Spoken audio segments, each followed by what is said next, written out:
Esto es Más Allá del Diván. Les presento a Diana Chapa. Y yo les presento a Yasmín Morales. El día de hoy vamos a hablar de un tema pues muy interesante, quizá también motivo de que nos dé un poco de nervio o miedo al que va a pasar, que es la IA. ¿Nos va a quitar el trabajo? Nos va a quitar el trabajo. Entonces, bueno, primero que nada, hablemos qué es la IA o tratemos como de entenderla. Esto es algo que creo que se ha hecho más popular o de más fácil acceso en los últimos par de años, pero no quiere decir que necesariamente sea tan nueva, ¿verdad? Tiene ya varios años siendo un tema de conversación, pero la plática sobre si existe una posibilidad de que pueda poner en riesgo ciertas profesiones, pues está muy latente hoy en día. Diana, ¿tú crees que nos vaya a quitar el trabajo? Yo creo que no. Yo creo que va a cambiar la manera en la que trabajamos. Yo también pienso que no. Creo que no es tan sencillo como se dice que puedan quitar el trabajo. Pero yo quisiera empezar con esta idea de que la inteligencia artificial no es únicamente estos chats que te brindan información, como ChatGPT, por ejemplo. La inteligencia artificial abarca otra serie de herramientas o de programas que hacen otro tipo de análisis y no están, pues, hablando contigo, ¿verdad? Ajá, no son como de tan fácil acceso a los mortales, digamos. Exactamente, sí, porque son más de uso corporativo, más uso industrial, etcétera. ¿De cuáles vamos a hablar primero, Diana? Sí, porque es que ahorita quería corroborar. ChatGPT, Gemini, Claude y todas estas son modelos de lenguaje porque se alimentan su lenguaje según le vas hablando, ¿no? Que estos son los más como los del uso cotidiano de muchas personas, ¿no? Y hay inteligencia artificial desde otras categorías que a lo mejor no alcanzamos a ver, o a lo mejor algunos de ustedes sí desde el trabajo, y creo que ambas ocupan este espacio donde te preocupa. ¿Será que es posible que me quiten mi trabajo? Entonces ahora sí ya, nada más quería como explicarlo el lenguaje. Sí, aclararnos eso. ¿Tú usas algún programa de inteligencia artificial? Sí, yo utilizo modelos de lenguaje y me ayudan mucho para ciertas actividades, que era justo eso lo que trataba de decir al principio. O sea, no creo que nos quite el trabajo, pero nos va a quitar trabajo. O sea, el tiempo que le dedicamos a lo mejor a ciertas actividades o incluso la parte creativa de generar algo de una manera más sencilla, que no nos tome tanto trabajo. Por ejemplo, un docente pues puede apoyarse de este tipo de modelos de lenguaje para crear actividades, para crear nuevas maneras de explicar un tema, pero va a tener como un reto el que sus alumnos utilicen los modelos de lenguaje cuando quieran entregarle actividades. Entonces, esto ha hecho que muchos docentes se pongan muy creativos y empiecen a pedir otro tipo de trabajos, tareas, para que puedan de hecho ver si hay un aprendizaje de parte de los alumnos, ¿no? Por ejemplo, están optando más por cuestiones orales. O sea, explícame lo que a lo mejor leíste apoyándote de ChatGPT, pero explícamelo, quiero ver qué tanto de lo que te apoyaste sí quedó como en tu aprendizaje. Sí, tiene que cambiar también la forma en la que se enseña y se evalúa, ¿verdad? Sí. Hay por ahí una crítica al modelo educativo donde se dice que hace 200 años las ciudades no se ven igual, los autos no se ven igual, pero las aulas de la escuela se ven iguales, lo cual quiere decir que algo está extraño por allá, ¿no? Sí. Que no haya un avance, que no haya una transformación. En mi caso yo también utilizo modelos de lenguaje y yo los uso para hacer las cosas que no me gusta hacer. ¿Cómo? Por ejemplo, no sé, y no para el trabajo, sino en otras actividades que no tienen que ver con el trabajo psicológico, sino en otros, no sé, clubes en donde de pronto participo o algo, que tengo que elaborar alguna invitación, que tengo que juntar información, que tengo que elaborar alguna carta que se tenga que llevar a alguna instancia gubernamental, que tenga que ser así como muy redactada de cierta manera. Cierto formato. Me da mucha flojera porque no es lo que me apasiona y le pido al chat que me haga ese trabajo. Obviamente después lo reviso, lo leo y a veces de todas formas yo tengo que meterle mano. Que creo que esa es la clave, o sea, quienes utilizan modelos de lenguaje no tenemos que creerles al 100 y siempre hay que releer y reajustar, acomodar, decir esto. Acuérdense que sí alucinan, se les dice así al término, que sí se inventan cosas. Yo me acuerdo... Alucinan. Alucinan, así se les dice. Así se dice. Sí, así se les dice, alucinan. Cuando ChatGPT inicia como pues sí, a ser más utilizado, yo estaba investigando para la tesis y se inventa referencias a lo loco. Ya menos he notado que ya no alucina tanto, pero sigue haciéndolo. Y también da mucho por el lado de la persona, ¿no? Como lo que estás haciendo está bien muy condescendiente. Y está súper sesgado, exacto. Entonces también hay que tener cuidado con eso. A mí la parte de este tipo de herramientas lo que me causa mucha curiosidad y mucho asombro es cómo las personas se dirigen al chat, ¿verdad? Al menos cuando yo digo chat estoy pensando en una herramienta, pero te he de decir que al inicio, cuando pensaba en chat, tomada por los discursos y las opiniones y lo que también escuchaba en redes, mi referencia era como hacia alguna especie de conciencia tecnológica, pero es una herramienta que es muy rápida para mover la información y está programada, etcétera. No es una conciencia como tal. Eso es lo que me causa inquietud. ¿Por qué adoptamos tan fácil pensar que hay una conciencia ahí que nos habla? O sea, ¿por qué esa idea cabe en nuestro imaginario? Sí. Y hay quienes le ponen nombre, ¿no? Chata, chati, y así. Y hay quienes, y esta es la parte que a mí más me preocupa, y no sé si la has visto en consulta, pero que no pueden tomar decisiones si no consultan primero con chat algo que van a hacer. Y entonces entra esta duda, más allá de si funciona o no funciona, nos van a quitar el trabajo de que tanto a ti te está quitando la posibilidad de pensar, de reflexionar, de resolver problemas incluso, ¿no? Entonces, súper interesante. Que va... O sea, no sé si tú has conocido personas que sí son, que la manera en la que conversan con estos modelos de lenguaje sí se vuelve como algo que hasta puede limitar el relacionarse con otras personas. Mira, no tan así, no me ha tocado personas que me digan o que yo note que necesitan tomar decisiones a partir de eso, pero sí me ha pasado que consultantes que dejan de ir de tener una continuidad en la terapia, después, cuando regresan, me dicen, oye, es que me pasó esto y esto, y lo platiqué con chat, o sea, eso, lo platiqué con chat, ¿sí? Vamos a quedarnos con eso. Y entonces dice, lo platiqué con chat y me dijo esto y esto y esto, ¿no? Entonces, pues te lo quería decir para que tú me digas qué piensas, porque ya entendí, o sea, aparentemente hicieron un insight, ¿no? Aparentemente les cayó el 20 y hubo una comprensión de lo que les estaba ocurriendo. En esto es lo que te digo que me causa inquietud. ¿Por qué se le atribuye una capacidad como de un ente que tiene vida? Porque uno no platica con las piedras, ¿sí? O sea, podemos utilizar la palabra para decir platicar, pero no estamos platicando, estamos hablándole a las piedras. Pero al no haber una retroalimentación, no hay una plática como tal. ¿Qué digo? Ahora que lo estoy diciendo así, pues hay una retroalimentación, porque esta herramienta te está regresando información. Pero, ¿es una plática? Pues sí hay un emisor y un receptor.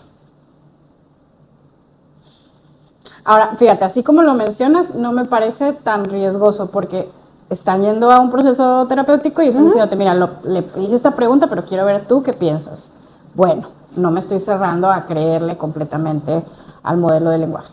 Pero ¿qué pasa cuando no tengo ese apoyo de alguien más o esa otra, ni siquiera la necesidad de ir a preguntar a alguien más, lo que me dijo es verdad? Entonces sí hay como pensadores que hoy en día se están cuestionando, ¿será que este tipo de modelos de lenguaje están de alguna manera bloqueando la toma de decisiones, pensar por nuestra cuenta, ser críticos? Bueno, alguna vez me pasó también que me han mostrado en varios casos no sé, a lo mejor estaban hablando con alguna persona con la que estaban saliendo, algo no salió bien, y entonces estas personas, coincidió en varias, pidieron, o sea, y mandaron la instrucción de pedir un mensaje que respondiera de manera amable, cálida, pero poniendo límites sanos, pero, o sea, atribuyendo ciertas cualidades a ese mensaje, y entonces lo copiaron y lo pegaron ante esta imposibilidad o este bloqueo verbal de poder decir algo pues en esa pelea o en esa discusión que estaban teniendo. Y le sirvió. Y le sirvió. O sea, que eso es como, ¿dónde está la línea delgada entre es una herramienta y es mi único recurso para comunicar? Porque a lo mejor esta persona dijo, la verdad es que traigo mucha emoción y no voy a poder redactar esto de una manera objetiva, sin buscar problemas. Bueno, me sirve. Pero ¿qué pasa cuando ya todo el tiempo la quiero utilizar? Cuando ya no soy capaz de yo formular mis propias ideas, ¿no? Y hay quienes lo relacionan también, por ejemplo, con la tolerancia a la frustración. Como ya esto me lo hace tan rápido y sin que yo piense mucho ni le dedique tiempo, pues el día que no lo tenga, capaz sí me voy a frustrar tanto, porque quiere decir que lo tengo que hacer yo, tengo que hacer esos formatos súper burocráticos y aburridos, ¿no? Entonces... Pero te he de decir algo, también, o sea, me salvan del aburrimiento, al menos en mi caso, mas no me liberan del tiempo. O sea, no me liberan tiempo. Aún y todo eso tengo que invertirle tiempo, porque entonces chat no lo hace perfecto, no pone los márgenes como deben de ser, o pone títulos en una letra que a mí no me gusta, o sea, y como quiera termino yo retrabajando ese trabajo. Entonces, sí me libera, digamos, como del esfuerzo de crear. Y creo que eso es lo peligroso, ¿sí? O sea, que nos vaya quitando, o no nos lo quita, sino que nosotros vayamos entregando, que vayamos perdiendo a voluntad la capacidad que implica crear algo. Si todo eso que hay antes de la creación, que es la visualización, la imaginación, la planeación, sino, no quiero pensar, ¿no? Sí. Y eso, perdón que te interrumpa, eso abre otra discusión que ya tiene bastantes años, que ahorita hablamos de la psicología y otro tipo de profesiones, pero los artistas vienen hablando de esto desde hace mucho, diciendo, oye, pues es que las imágenes ya nadie le tomó tiempo, nada más crear un prompt de lo que quieren y nadie le tomó tiempo, no sé, hacer un sketch, revisar los colores, etcétera. Entonces, qué difícil la tienen ellos también. Estamos ante un momento en el que sí va a haber trabajos que tienen que ponerse más creativos. La psicología no es la excepción, pero justamente hay quienes dicen, bueno, ahorita que hablabas del ejemplo de la persona que escribió el mensaje, en la psicología nos sirve como para la psicoeducación, te puede ayudar en varias cosas, pero no sustituye la terapia. En la abogacía te puede ayudar para ciertos formatos, ciertas cosas importantes que hay que conocer, pero jamás te va a sustituir a la figura de tu abogado que te va a defender, que te va a decir escenarios hipotéticos, etcétera, ¿no? Entonces hay que tener mucho cuidado y a lo mejor irnos por profesión, ¿cómo puede entrar a este mundo sin quitar trabajos? Mira, yo me pregunto también a veces si estamos rozando los límites de nuestra capacidad para procesar información, porque estamos tan expuestos a información de todo tipo, auditiva, visual. Si vas caminando ves anuncios por todos lados de información que no pediste. Si vas manejando ves en todos lados información que no pediste. Si quieres ver algún video, si no tienes tu plan premium de YouTube, te salen comerciales, pero también las plataformas en donde sí estás pagando te ponen comerciales. Porque tienes que pagar más todavía. Entonces, la pregunta es, yo siempre me pregunto eso, ¿cuánta información estoy recibiendo que no quiero, que no pedí, que no necesito? Y que incluso cuando esas marcas aparecen, yo digo, prometo, juro solemnemente que nunca voy a consumir esa marca porque me interrumpió, maldita, ¿no? Entonces, o sea, ¿Y qué efecto tiene eso en nuestro cerebro? Eso todavía no lo sabemos. Se está investigando, hay una serie de pues, estudios que tienen que durar varios años para ver los efectos y no es bueno lo que están reportando, sí, porque sí hay una sobreestimulación, sí hay un cansancio, incluso la gente puede reportar que se siente cansada, pero no ha hecho nada porque están cansados. Entonces, ese tipo de desgaste mental por consumir información que de manera involuntaria, yo creo que sí, o he observado que sí te va alterando las funciones cognitivas de crear. Una persona cansada no puede crear, no puede imaginar. Inclusive, el estar tan expuestos a tanta imagen hace que pierdas la capacidad de crear imágenes en tu cabeza. Uh-huh. Que ahí está la diferencia de, a ver, la inteligencia artificial viene a ayudarte a automatizar tareas, cosas que puedes hacer de manera más, pues sí, automática, más sencilla, pero no a dejar de pensar, así tal cual. Uh-huh. Fíjate lo que yo te decía ahorita, yo la uso, sobre todo en esas cosas que no quiero pensar porque no me gustan. Entonces, pienso que puede haber mucha gente que también diga, ay, no quiero pensar qué colores voy a usar, le voy a decir que haga una imagen, una invitación, uh-huh. ¿Verdad? Además, lo único que sí hay que tener cuidado es en qué tipo de formato, o sea, si es un formato uh-huh. oficial, que, o sea, por ejemplo, creo que, no sé si has visto como abogados que utilizan el ChatGPT, por ejemplo, para llenar un formato que es súper importante, que esté llenado bien, que sea cuidadoso, y dejan las comillas, dejan el último mensaje donde dice, esta es la sugerencia, tal, ni siquiera se toma el tiempo de revisarlo. Entonces, esos son formatos que no, o sea, que tiene que entrar por la lupa humana y ver, a ver, qué puso el chat, uh-huh. y yo editar, y ver desde mi experiencia si esto que puso está correcto, porque nadie te va a quitar tu experiencia aunque el chat tenga muchísima información, ¿no? Entonces, sí hay que ser cuidadosos. O sea, tú te refieres a formatos... Sí, cuando tienes que mandar un escrito a municipio porque en tu colonia se fue la luz y entonces, ¿verdad? Verdad. Sí, a eso me refiero. O tienes que hacer una tabla de datos con información para una fiesta, o sea, a ese tipo de cosas. Inclusive hasta en ese tipo de cosas hay errores. Por ejemplo, yo he escuchado de colegas que en centros de psicología utilizan modelos de lenguaje para hacer reportes. Un reporte de un niño, de un paciente, lo utilizan y también dejan ahí la evidencia de que utilizaron inteligencia artificial. Terrible, o sea... Entonces sí hay que ser muy cuidadosos y también de los dos lados, ¿no? Quien lo usa, cuestionarse, ¿por qué? O sea, ¿por qué necesito utilizarlo? Y el otro lado, el que está contratando un servicio, pues poder detectar si están utilizando o no este tipo de herramientas. Como profesor, sí te das cuenta que tus alumnos están utilizando modelos de lenguaje, porque hay palabras que no usan. Mira, te voy a decir algo bien fácil. Los alumnos en universidad no usan punto y coma. No existe el punto y coma. Entonces, cuando tú veas que punto y coma o es un alumno súper brillante que llevó muy buenas clases de ortografía o no es él quien escribió eso, ¿verdad? Habrá excepciones, pero muy poquitas. Sí, o sea, es la excepción, pero te voy a decir uno o dos, ni siquiera tantas. Sí, y mira, de hecho, alguna vez intenté, es que yo y la tecnología no somos buenas amigas, yo creo que es por eso. Prefiero pensar por mí misma o hablar con gente real.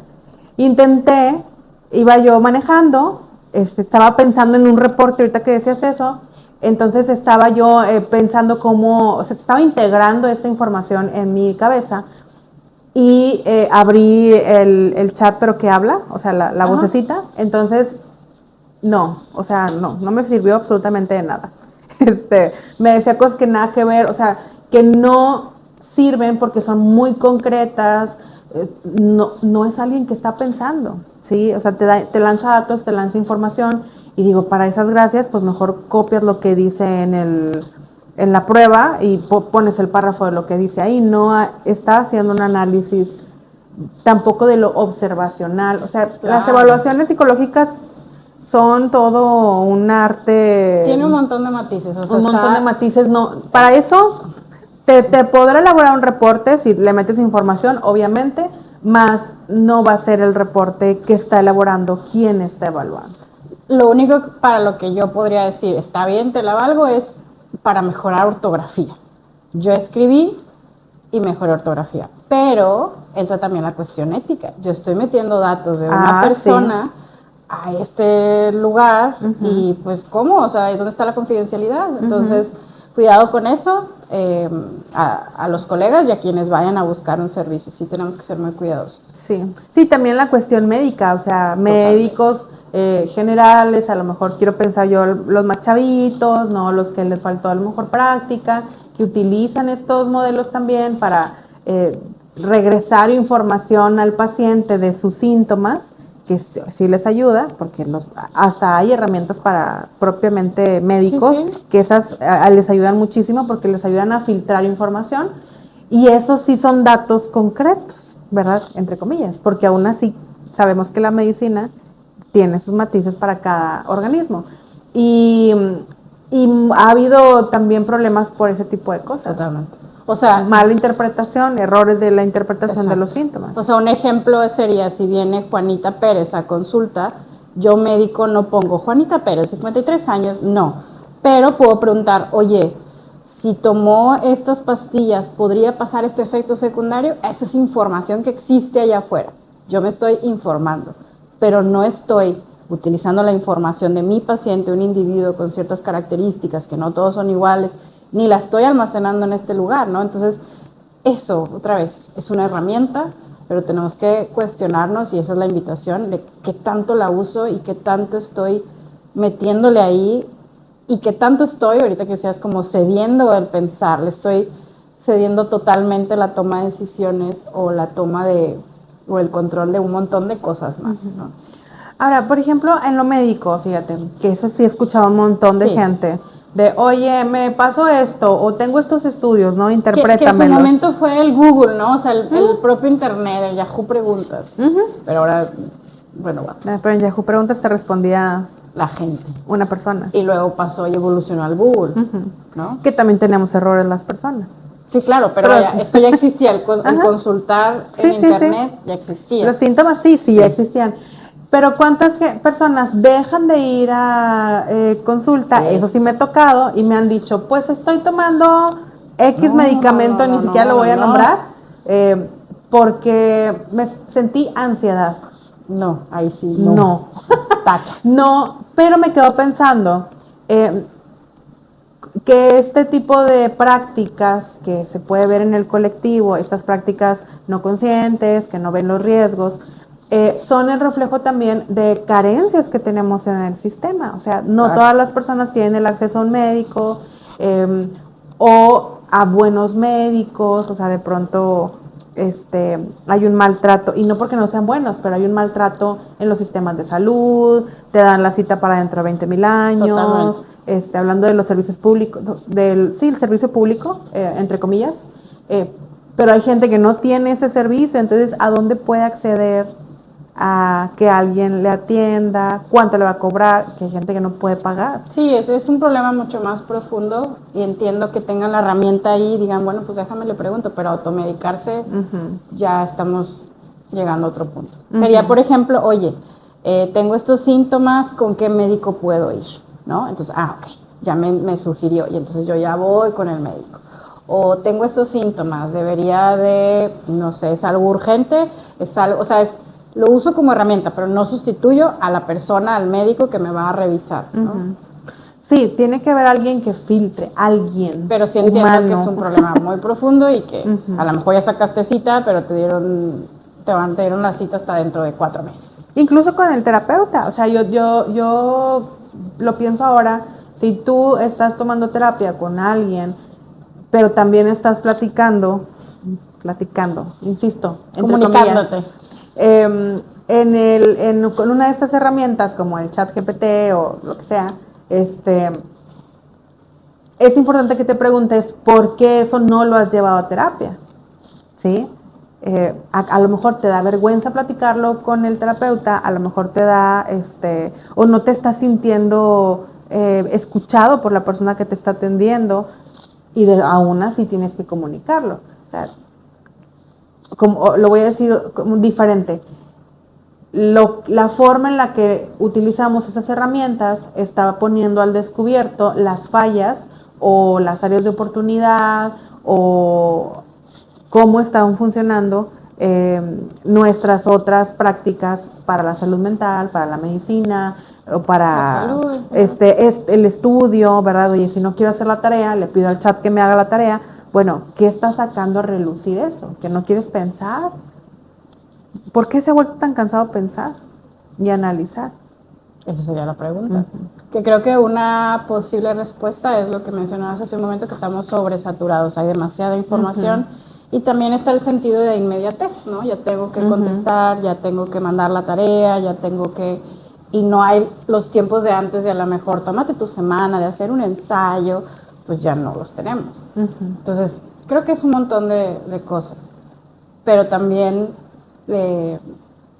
tampoco caer como en este extremo, ¿cómo decirlo? Alarmista. Alarmista, exacto, de ya, nos van a quitar el trabajo, que yo me acuerdo que en su momento, en los 2000 pasó con el internet, que el internet nos va a quitar el trabajo. No, lo cambió, y cambió también las carreras universitarias, o sea, cambiaron un montón de cosas, sistemas y todo, pero no caigamos en esto de ya, ¿no? Ahora, los trabajos cambian. Que tienen que cambiar. Tienen que cambiar, o sea, simplemente, pues sí, a lo mejor ya no hay tantas personas que tengan que arreglar ruedas de carreta, ¿verdad? Ni tengan que estar, ni tantos veterinarios de caballos, porque no todo el mundo anda en carreta. Pues sí, pero ahora hay mecánicos, ¿no? O bueno, ya la mecánica ya no es igual, porque los carros ya tienen un montón de, herramientas de inteligencia artificial también, los que son eléctricos, los que tienen cámaras, los más nuevos. Bueno, pero eso no desapareció a los mecánicos de autos anteriores. Tuvieron que aprender o abrieron el campo a nuevos mecánicos. O sea, todas las profesiones cambian. Y la de la psicología y la de la medicina también tiene que cambiar. Claro. Y la de la abogacía y todas tienen que cambiar. Todas van a cambiar. O sea, no es que tengan que hacerlo y no es que queramos. Están cambiando. Lo van a hacer, ¿sí? Sí. Ahora, algo importante. Hace como más de 10 años estaba leyendo un CEO muy importante que decía que eso, ¿no? O sea, un discurso muy alarmista de la inteligencia artificial nos va a quitar los trabajos y váyanse preparando. Pasan más de 10 años y él dice, me equivoqué claramente, y no solo me equivoqué, me doy cuenta de que no es posible, al menos con la situación actual, en donde se dan cuenta de que la inteligencia artificial no es rentable. Es decir, el que a pesar de que miles de personas la utilicen o millones de personas la utilicen, no quiere decir que de hecho en la parte económica les convenga. Se está gastando muchísimo dinero para generarla y no se está viendo un retorno. Estaba leyendo, no me acuerdo si era Nvidia o cuál, pero le pagaba cierta cantidad de dinero a personas en Estados Unidos para que tuvieran en su casa estos aparatos que parecen tipo como un clima, un aire acondicionado, que son de inteligencia artificial. Entonces ahí las tienes, ¿no? Y yo te pago tanto al mes, ¿no? Para que lo tengas, porque tampoco se están dando abasto de tener el espacio. Entonces, es un tema mucho más profundo y también vale la pena, no desde un modo como fatalista y negativo, pero sí vale la pena preguntarse, ¿será que estoy utilizando inteligencia artificial para cosas que de verdad no vale la pena y que quizás sí tienen una repercusión en el medio ambiente, económica, en un montón de cosas más, como para preguntarle a ChatGPT la temperatura de hoy? Fíjate, ahorita que te estoy escuchando estaba pensando en el libro que estamos leyendo, que se llama El malestar en la cultura. Uno nuevo. Uno nuevo. Es bueno, va a pegar. Es un libro escrito hace que, no sé, 200 años, sí. 1934, creo, y se llama El malestar en la cultura, y lo escribió Sigmund Freud, y regresamos a él. ¿Por qué será? Entonces, en este libro, Freud habla de la felicidad Yo recuerdo que lo estudiamos para algo en la escuela, mas no me acordaba de qué hablaba. Y ahora que regresé a él con toda esta experiencia de atender pacientes, o sea, es bien padre porque entiendes otro tipo de cosas. Y el punto central de esta obra es que Freud reflexiona sobre la felicidad. Y Freud dice, bueno, es que parece que la felicidad no es algo que se pueda, digo, ya desde entonces lo decía él, eso ya lo sabemos, quiero pensar, pero no está de más repetirla, ¿no? La felicidad no es algo que se pueda alargar en el tiempo, no es un estado en el que tú puedas permanecer todos los días, todas las semanas y los meses del año y de tu vida. Son momentos de la vida, ¿sí? La felicidad es una emoción, no es un estado de ánimo permanente, es una emoción y por lo tanto tiene una duración. Entonces él habla que las personas para poder acceder o alargar el sentimiento de felicidad van buscando diferentes técnicas o diferentes actividades que te permitan. Una de ellas, por ejemplo, es la de, no sé, hacer arte, enfocarte en la belleza, buscar el amor. Recuerdo que también habla de alejarte de las otras personas, porque como no se puede tener el control de las interacciones que se tienen con las personas, pues eso genera cierta incomodidad, inquietud e infelicidad, ¿no?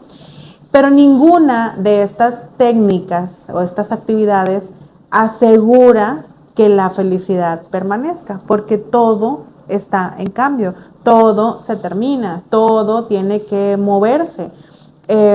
Y eso es algo que dice Freud por ahí del final, dice, bueno, el que no podamos extender la felicidad todo el tiempo no quiere decir que dejemos de buscarla o que todas estas actividades fallen porque en algún punto ya no van a funcionar. Quiere decir que cada persona tendrá que inventar constantemente actividades que le permitan sentir felicidad, sabiendo que no es algo que va a durar en el tiempo.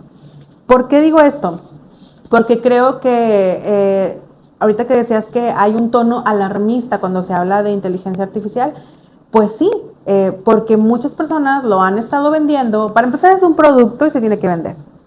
Entonces han estado haciendo como mucho ruido, ¿no? Diciendo que van a venir a hacerte feliz, y creo que en la vida diaria de nosotros, cotidiana, cuando la usamos es para ser feliz, para hacer menos tarea, para tener más felicidad, para hacer menos trabajo, tener más felicidad, pero falla, de todas formas va a fallar, porque la felicidad no se puede, o sea, eso no nos va a traer la felicidad para extenderla en el tiempo, no nos va a asegurar la felicidad.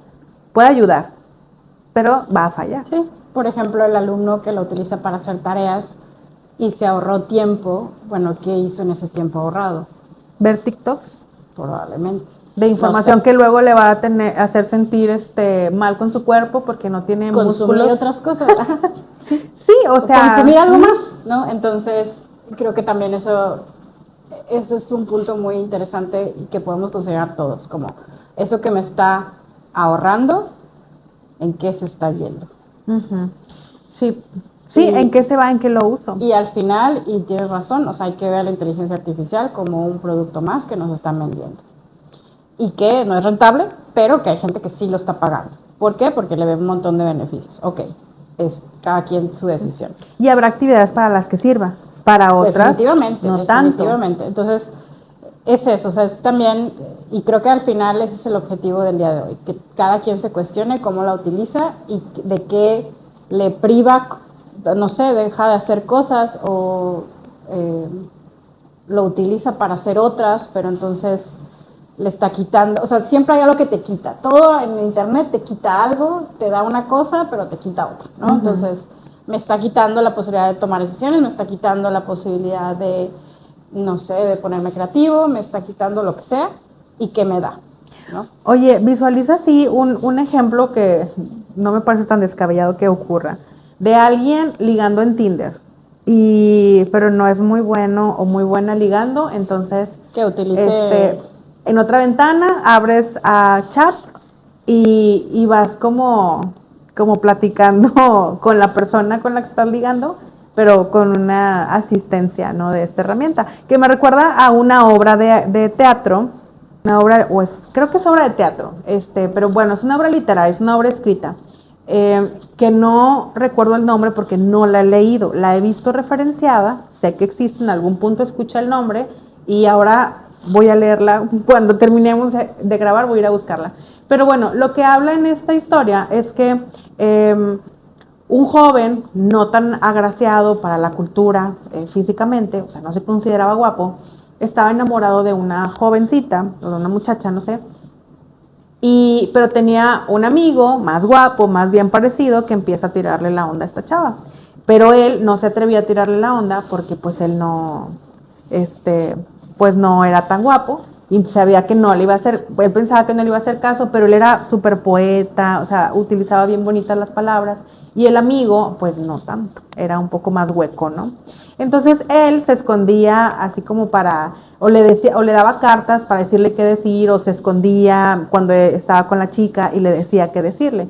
Y finalmente, pues no sé el final porque no he leído la obra, no la he leído, pero me hace pensar que, o bueno, me recuerda que es un riesgo este tipo de prácticas, porque cuántas personas utilizando la herramienta como un asistente hacen que parezca que tengas habilidades que no tienes. Sí, creo que la premisa de la historia era que el amigo no era buena persona. Oh. Sí, como, o sea, él quería a la muchacha, pero no la amaba. O sea, solamente quería conquistarla. Y él sí la amaba. Entonces ahí es como, pues ella se enamoró de alguien que no era él, o sea, es como una persona falsa. Que en tu ejemplo del Tinder sería lo mismo, o sea, qué padre la conversación, concretas una cita, pero en el momento de ya verse en persona, listo, ya no puedo entablar conversación. Ajá, o a lo mejor como que ya le escriben, ¿qué digo?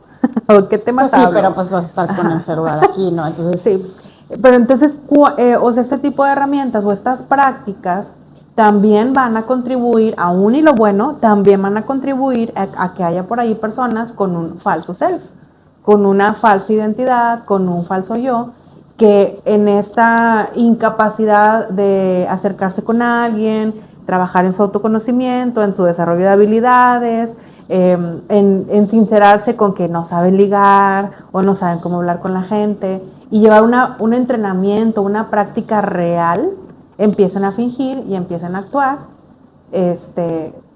y qué miedo, o sea, qué miedo que te enamores de personas que no son reales. Digo, si ya de por sí ocurre. O de la inteligencia artificial misma.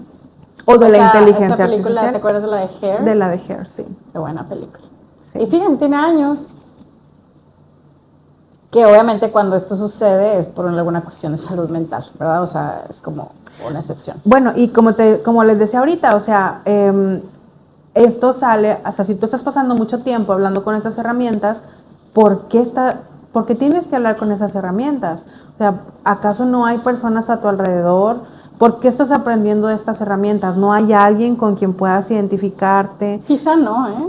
O sea, bueno, pero si no lo hay, eso te abre la posibilidad de moverte del lugar, buscar personas, meterte a clases de algo, salir a caminar a la calle, hacerle plática a alguien, o sea, moverte del lugar, no seguir en lo mismo, alimentando lo mismo. Que aunque sí es ya sé cómo voy a defender mi punto, aunque sí es una plática, porque hay un emisor, hay un receptor y hay una retroalimentación, la retroalimentación no está sirviendo para algo que se movilice, no es una plática como, ¿cómo decirlo? Sí, que genera una acción. Sí, creo que es una retroalimentación positiva porque sigue manteniendo la enfermedad, sigue manteniendo lo negativo. A menos que tú le des la indicación de dame una acción para resolver este problema, pero si no, la conversación puede seguir así. Sí. O como dices tú, que las herramientas te dicen lo que son muy condescendientes. En cambio, la retroalimentación negativa es la que no mantiene la homeostasis del sistema. Entonces, te está dando nueva información, te está dando nuevos matices que a veces pueden no caernos bien, pero eso es conversar con otras personas, escuchar otros puntos de vista, otras experiencias, porque no son puntos de vista de un libro, sino de experiencias vivenciales. O sea, bueno, por eso no es una plática. Sí es una plática, pero no es una plática que te movilice. Es que no tiene el factor humano. O sea, yo creo que cuando decimos plática pensamos que tiene ese toque. Ajá, por eso yo creo que no debamos de decir estaba platicando con Chad. O sea, hay que tener cuidado en las palabras que elegimos para referirnos y para pensar a esas herramientas. Porque es más rápido para nosotros atribuirle una cualidad de un humano, pero no lo es. O sea, es como ya por default, ¿no? Ya está programado, entonces ya lo haces. Ah, sí, platiqué con Chat. Sí, pero no estás platicando con él. Ahora me quedo pensando ahorita, hay poblaciones, digamos, que de hecho sí no tienen a una red de apoyo, ¿no? O sea, que nada más hablan con ChatGPT, Gemini, quien quieras. Pueden ser adolescentes, pueden ser adultos, pueden ser personas de adultos mayores que no tienen con quién hablar y entonces utilizan esto y les hace sentir bien. Uh-huh. ¿Hasta qué punto? O sea, voy a pensar en una persona adulta mayor, ¿no? Una persona de 80 años. Estos nuevos problemas que luego vamos a tener aquí, que ya están en Europa y todo eso. Sí, que sus hijos ya no la visitan y sus nietos menos, y la señora, pues, alguien ahí, un vecino le explicó que puede hablar y que le contesta y la escucha. Y a ella la hace sentir bien.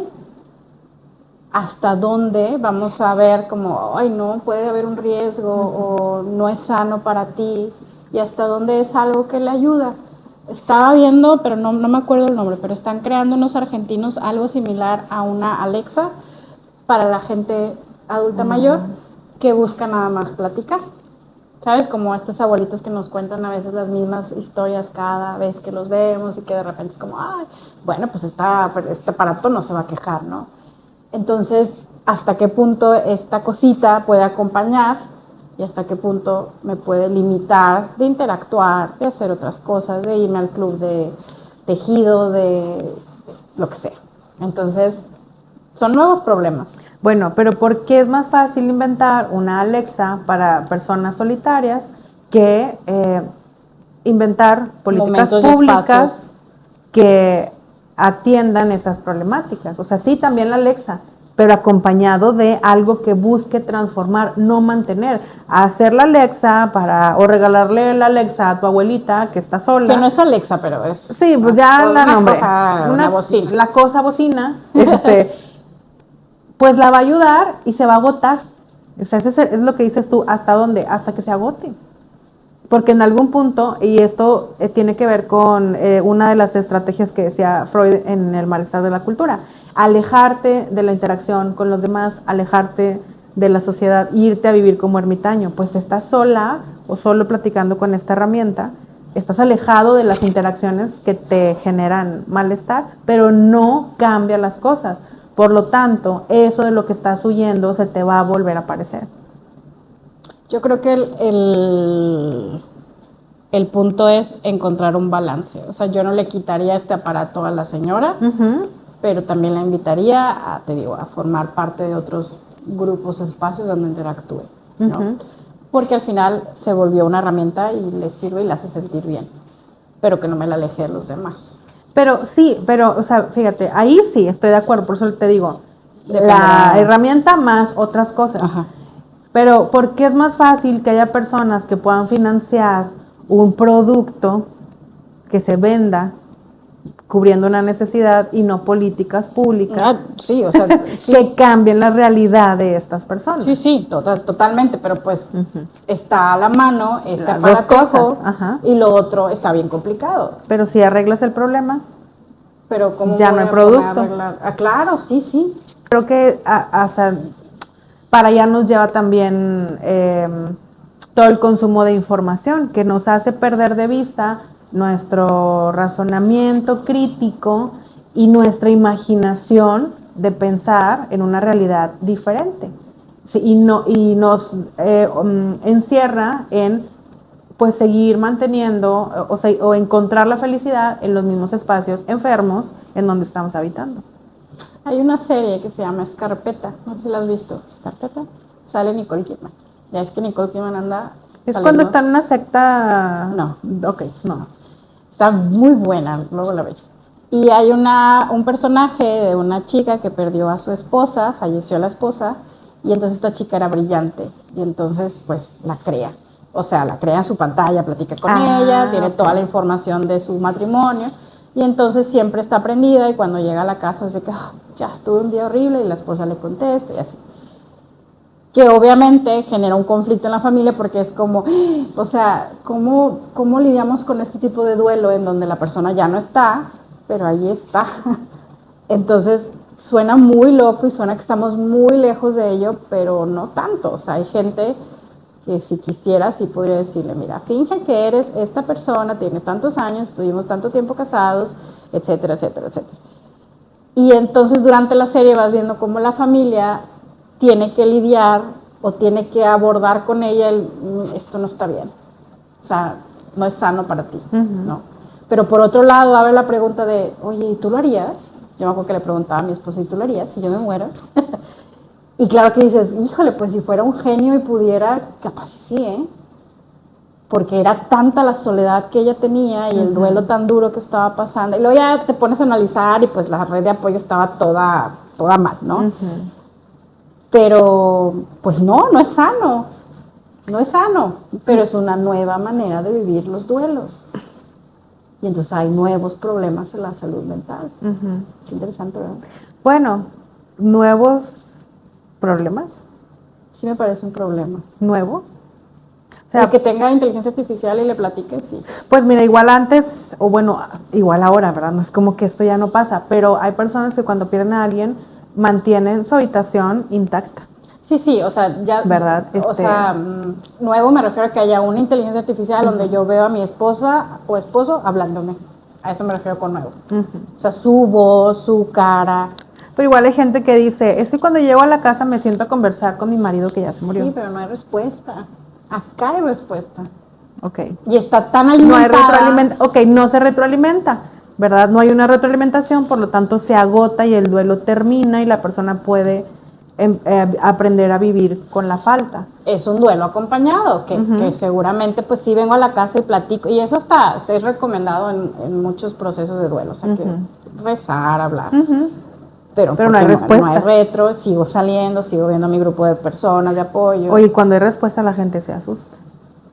Cuando hay una señal. Así También, ¿no? O sea, hay personas que dicen, hay un fantasma en la casa porque escuché la voz de la persona que ya no está y qué miedo, me tocaron la puerta. Y, o sea, también esto es algo muy interesante porque a veces no queremos lo que deseamos, ¿sí?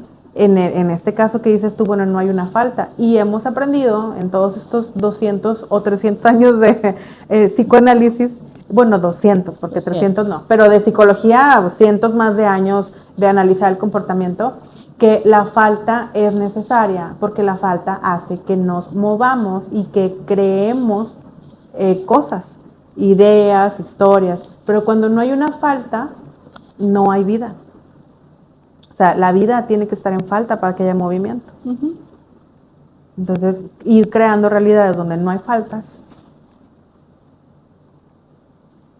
¿a dónde nos vamos a mover? ¿O cómo nos vamos a dejar de mover? Sí. Entonces, bueno, gran serie, veanla, está bien buena. La voy a ver. Sí, se te hace la voy a ver. Como, wow, porque no dudo que en algún momento salga una empresa de, si falleció tu ser querido, yo te lo creo. Bueno, en terapia hay una técnica que se llama la silla vacía. Entonces tú le pides vas guiando y acompañando a la persona a que ponga una silla enfrente, vacía. Ahí está puesta imaginariamente la persona con la que necesitas hablar o de la que te tienes que despedir. Le pides al consultante que cierre los ojos y tú le vas guiando en que le vaya diciendo lo que necesite decirle. Tú funcionas como esta persona que hace el espacio seguro, porque es recordarle a la persona que tú estás ahí, que si abre los ojos tú vas a estar ahí, que no hay riesgo, etcétera, ¿no? Y si se siente mal o se desborda, pues estás ahí para acompañarle. Y claro que puede seguir estando esa figura, pero claro que me imagino utilizar la realidad virtual donde pongas la imagen de la persona, hagas el ejercicio de la silla vacía, pero dentro, con los visores de realidad virtual, donde pueda hablar con la persona, pero despedirse, o sea, pasar a otra cosa. Pero claro que se puede hacer el que exista. El negocio de eso. Pues es un negociazo. Pero otra vez, ¿queremos lo que deseamos? El tiempo lo dirá. Qué miedo, a mí me da mucho miedo eso. A ti te da mucho. Sí. A mí ya no me da miedo. No, a mí Porque sí me da me di miedo cuenta que es más de lo mismo. O sea, al menos mi pequeña lectura, ahora que regresé a este libro del malestar en la cultura, es lo mismo. Es como, ¿cómo decirlo? Es como la comida mexicana. Para que te rías. Sí, como, las enchiladas suizas es tortilla con pollo y las tostadas de pollo pues es tortilla con pollo y los sopes es maíz con pollo, Qué o sea, rico. es lo mismo. Ahora que regresé a este libro me doy cuenta que aunque las formas cambien, el fondo sigue siendo lo mismo. O sea, en el fondo seguimos teniendo las mismas dolencias, seguimos buscando la felicidad, seguimos teniendo los mismos problemas de salud mental, pero se ven diferentes. Tal vez, al menos lo que ahora, el día de hoy pienso es que necesitamos entender que las formas cambian, pero el fondo, pues seguimos siendo humanos. O sea, yo estoy de acuerdo en eso, pero no los problemas que pudiera generar si la IA no es utilizada con cuidado, incluso con ciertas políticas, sí, a mí sí me da miedo. O sea, sí creo que la humanidad puede hacer cosas, no creo, ha hecho cosas terribles con la inteligencia artificial. Bueno, termino. No. En este libro, Freud también menciona algo muy interesante, y es que el ser humano, al ser también parte del reino animal, tenemos instintos animales que lo hemos, no sé, domesticado, hemos aprendido a educar, y bueno, ya no los usamos tanto, ¿verdad? Si yo quiero comida, no tengo que ir a cazar y hacer daño a un animal, ya voy y lo compro a la tienda. Pero eso no quiere decir que no haya, pues, una práctica agresiva a favor de ciertas comodidades. Bueno, pero la agresividad está ahí, ¿sí? Hay quienes la utilizan para el bien de todo el mundo, que puedan comer carne, ¿verdad? O hay quienes la utilizan para poder defender a las personas, quienes están en estas posiciones de poder, no sé, policías, militares, lo que sea. Pensando bonito, sabemos que va a pasar también, puede ocurrir hacia el lado contrario. Pero la agresividad está ahí. Entonces Freud dice, en algún punto tiene que salir esa agresividad y la vamos a proyectar en las personas con las que nos relacionamos o en los objetos con los que nos relacionemos. O sea, de algún modo tenemos que sacar esa agresividad y pues si la vamos a proyectar en herramientas que nos van a dar una retroalimentación que no es negativa, o sea, nos van a dar una retroalimentación que va a mantener esa agresividad y no va a bajarla, pues claro que estamos hablando de monstruos. Entonces, claro, pero los monstruos ya existen. O sea, sí, no, pero es que no estoy diciendo que no existan, lo que estoy diciendo es que sí, si utilizas la inteligencia artificial para otras cosas, hace 6 años grabamos un episodio de los deepfakes, tú y yo. Sí. 6 años. Y era como, wow, existe esto. Nos sorprendió. Y ahora Y hoy en día escuchas casos terribles donde mujeres son amenazadas o son pues quitadas de todo lo que tienen, de su red de apoyo, de su trabajo, porque les crearon deepfakes. Entonces sí es algo que está pasando. Entonces no es algo que tenemos que tomar a la ligera como inteligencia artificial tal cual. Como hablando ahorita de herramienta que puede sustituir una profesión, sí creo que la alarma podríamos bajarla y decir, a ver, nos estamos adaptando. Pero es que también se mueven las problemáticas, también se mueven las formas de ser agresivos, también se mueven. Creo que al final es eso, o sea, estamos siempre moviéndonos. Las profesiones, la manera de violentar, la manera de investigar, la manera de cuestionarnos cosas. Entonces, hay riesgos, sí los hay. Sí. Sí, todo trae algo positivo y algo negativo. Y bueno, la pregunta que ahora me surge es, ¿cuánto tiempo nos vamos a tardar en educarnos en este tema? Yo desde esta posición que digo, ay, ya, con las herramientas que tengo sobrevivo, aprendo poquitas y voy sobreviviendo porque, ¿verdad? Todavía estos cambios no nos alcanzan aquí en nuestro país tercermundista, pero pues, ¿cuántos años nos faltan? 5 años, o sea, los niños que ahorita están en la primaria, en la secundaria, cuando ya salgan al mundo profesional, ellos tienen que tener estas herramientas porque claro que ya van a estar más comercializadas y más utilizadas. ¿Y las escuelas se están actualizando para ese tipo de cambios? Yo creo que no. Yo sí he visto que las escuelas están actualizando. Pero con la velocidad que se requiere. No creo. Ni siquiera sé si con el objetivo que se necesita, que es que los estudiantes aprendan, sino creo que va más hacia cómo nos actualizamos, qué está pasando en el mundo, ¿no? O sea, porque mira, yo lo pienso, en las universidades, ahorita hablamos de la profesión del psicólogo, del médico y del abogado. ¿Por qué? ¿Por qué esas tres? Si son las imposibles. Son sí, es cierto. Y bueno, el maestro, son las profesiones imposibles. Sí, hablamos también del maestro. Según Fíjate. A ver, les voy a explicar. Voy a dar el contexto. Para Sigmund Freud, que es el padre del psicoanálisis y el creador de este modelo, existen todavía, creo, tres profesiones imposibles, que es la de gobernar, la de curar y la de educar. Y hablamos de esas tres profesiones. Sí, bueno, y voy a explicar por qué son imposibles, ¿no? Parte de la idea es que no se pueden hacer, no las puedes hacer tú solo. O sea, no puedes gobernar tú sola, no puedes curar tú sola o no puedes educar tú sola. Tienes que considerar al otro y no es algo que solamente va de un punto a otro, sino es algo que se construye entre dos. Entonces, más o menos por ahí va la idea. Sí. Y pues bueno, son las imposibles, pero son las que rigen, las que sostienen la cultura. También hablamos del arte. También, y decía, sí dije la idea de que este señor hace rato mencionaba a un señor que dijo que la inteligencia artificial nos iba a quitar los empleos. Y él hablaba de los white collar, de los empleos de cuello blanco. O sea, el que está sentado en una oficina y traes tu camisetita y todo formal, ¿no? Y hoy nos damos cuenta que no, o sea, que sí les ha ayudado incluso quien lo ha sabido aprender y quien lo ha sabido manejar, ¿no? No quiere decir que no haya gente que sí se haya dado cuenta, que sí se haya dado cuenta de que su trabajo pudiera estar en riesgo, pero también tienes que actualizarse. Por eso yo sí creo, regresando a la educación, que las universidades sí se están preguntando qué va a pasar. Hablo de las universidades porque no sé en el nivel básico qué tanto se estén actualizando.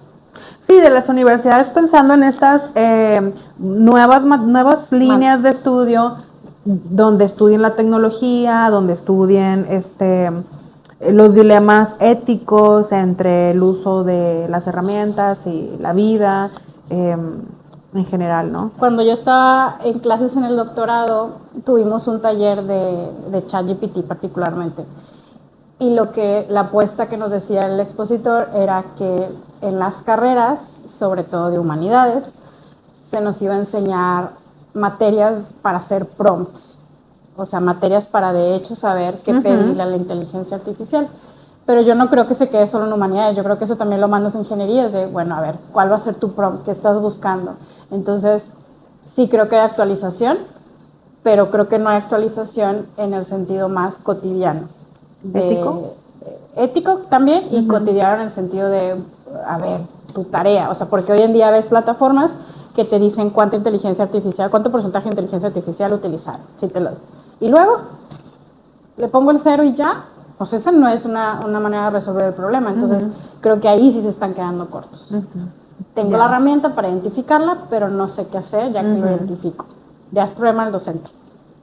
Y Otro más, porque es imposible educar. O sea, la tarea del docente, la tarea de educar no va únicamente del docente. También se requiere que el educando quiera educarse, quiera aprender. Y la institución también, que quiera que las cosas sucedan. Bueno, eso suena mucho trabajo, Diana.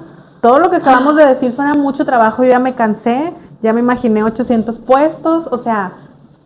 Yo creo que también las personas tenemos que saber que si algo no sabemos y si a lo mejor estamos viendo un área de oportunidad, podemos considerar abrir un puesto que se dedique a la investigación de todas estas herramientas en tu empresa, en tu negocio, ¿verdad?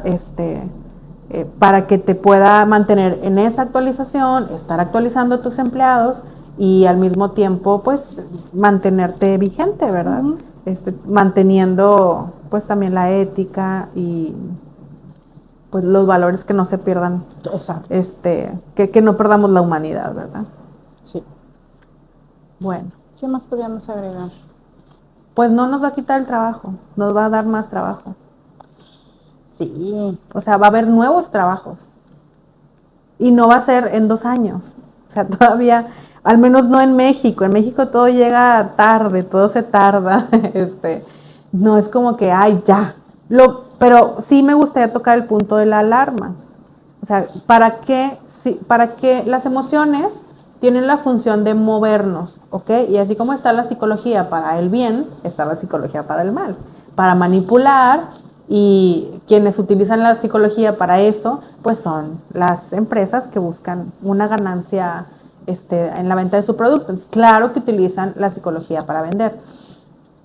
Y estos tonos alarmistas, consciente o inconscientemente, es decir, ya sean campañas de marketing o las esté diciendo alguna persona desde, no sé, una opinión personal, funcionan para que tú te muevas a quién sabe dónde, a aceptar, a negar, a comprar, pero ese movimiento, o sea, ese movimiento que activa la emoción, te quita la capacidad de pensar, te pone en alerta, te pone con miedo, te pone ansioso, te vas al futuro, te sientes mal, te da un ataque de pánico.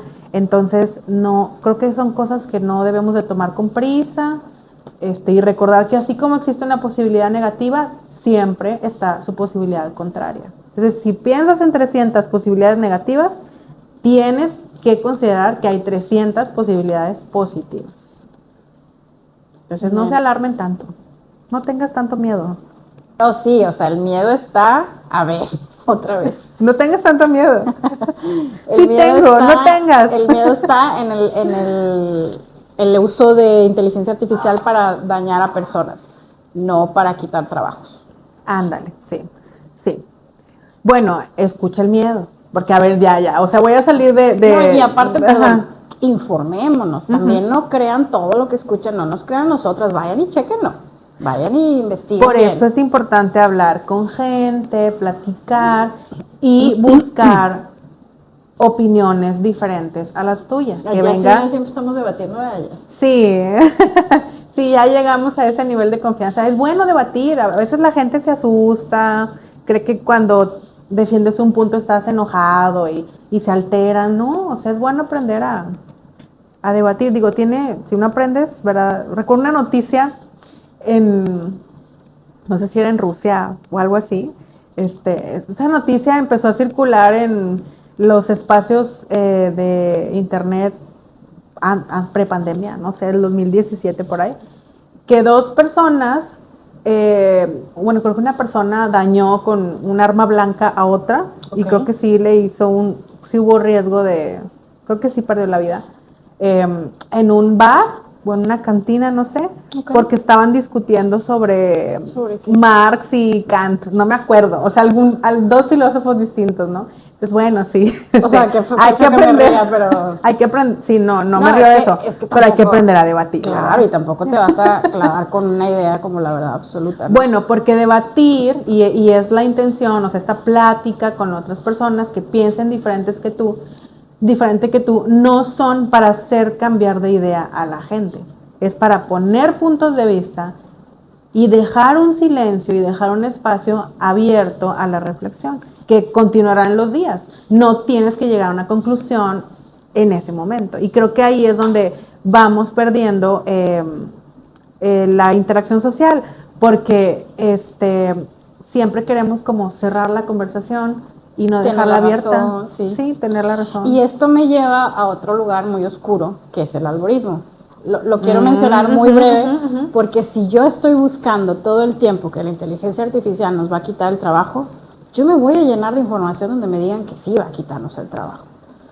Entonces, Sí. necesito escuchar a alguien más que me diga, no, espérate, está esta investigación, está esto otro que alguien dijo y se retractó. Lo mismo pasa con cualquier idea y nos pasa ya a ti y a mí, ¿no? Ya me manda de repente su algoritmo y es de que, no, o sea, mi algoritmo dice esto otro, pero está padre, porque entonces lo que tú quieras creer lo vas a creer, pero también escucha el que te dice por qué no. Pero el que lo creas no quiere decir que sea una certeza. No, Creo que tienes que dejar, bueno, creo que sí tenemos que dejar un huequito a la duda. Sí. En la psicología hemos aprendido también, o nos ha enseñado todo este trabajo teórico de hace cientos de años, es que las personas con problemas como esquizofrenia o con problemas psicóticos, o sea, problemas de salud mental graves, no tienen o tienen un exceso de duda y dudan absolutamente de todo o no tienen dudas. Y el hecho y que una persona no tenga dudas de algo o que no permita lugar a la duda, estamos hablando de un yo muy frágil que no puede sostener la duda, la incertidumbre, y eso es algo que está en la vida. Entonces, siempre hay que dejar un huequito a dudar, no para enfermarnos, sino para movernos y seguir aprendiendo y seguir escuchando y seguir creando cosas, ¿verdad? Bueno, y como vamos a trabajar la duda en este capítulo, Investíguenle.